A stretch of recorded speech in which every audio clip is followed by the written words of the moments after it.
Last week, we claimed that if you can't forgive someone from your past relationships, that is going to haunt your present relationships. This week on Love Ed with Julie and MJ, we explain one reason why that is the case.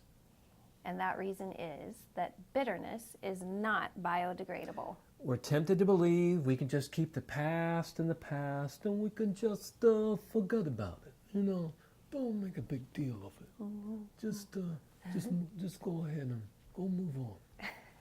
But that's not how unforgiveness and bitterness works. We don't just forget about it. And an email that you received several years ago is a good illustration of that. I'm going to read what this person wrote. I recently realized that I struggle with anger and bitterness, not just from a recent relationship failure, but also because of the rape that I went through 2 years ago. I still have not forgiven that man, and it's affecting my trust of other men around me. I thought I was ready to just be done with the pain and anger, but I've begun to realize that I'm far from it. I want to be done with the panic attacks and the nightmares that I have over and over again. I want to be able to trust again. That letter is why I decided not to publish Forgiveness 101, but to offer it for free. I actually first put it up on our Facebook page a little bit at a time for free for this young lady and whoever wanted to read.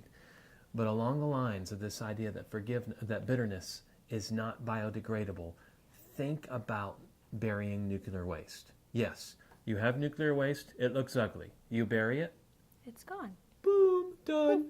Except then it poisons the water. And then the plants that feed off that water are poisoned. And then the animals that feed off those plants that are poisoned. And as time carries on, the contamination spreads. That is the way bitterness is.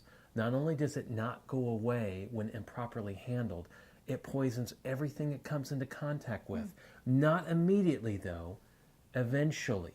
And this is the killer. This is why you might be watching us now thinking, I've lived with that pain my whole life and I'm fine. Okay. So the animals have not died yet. Or maybe you don't realize why the animals in your life are sick. Or why you're sick. But suddenly, out of nowhere, like this young lady who wrote this letter to me, or this email to me, you will discover its impact. But what if we could handle the toxin of bitterness in an appropriate way so that contamination never happens and never occurs, that we can have a life that is free, and that is full of peace and joy and hope. Which leads to that second letter I got from that same lady a couple years later. Why don't you read a little portion of that? She emailed back, I don't know if you remember me emailing you a while back about a struggle in my life. I had been raped at 17, and then the only boyfriend I ever had just broken up with me. You posted your book, Forgiveness 101, on Facebook for me to go through at that time. Well, I just wanted to send you a quick email and say thank you. I have since been able to go through everything and begin to heal.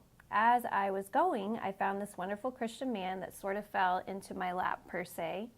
God blessed me with a wonderful man who stood alongside of me as I continued to heal and go through the rough patches. October 1st, we took the vow and said I do. We have been through thick and thin the last year of marriage, but continue to find joy in each other and in our mutual faith in Jesus Christ. If you have had the kind of pain that this woman has had in her life, you know that you want to experience that kind of redemption, that kind of freedom and joy. And we want that for you as well. And God makes our desire for that for you look like nothing. He wants it more, which might be why he led this woman to email me in the first place, which caused me to, I got to get this stuff out there. So please do email us at the link below and get your free copy of Forgiveness 101, 5 Biblical Realities to Set You Free to Forgive. You can check the link in the comment section below. And next week on Love Ed with Julie and MJ, we will share another reason why you can't just forget about it. What was that? Why you have to forgive. Can't just forget about it. Why you need to clear your throat before saying, forget about it. Join us again for Love Ed with Julie and Guido. Don't forget about it.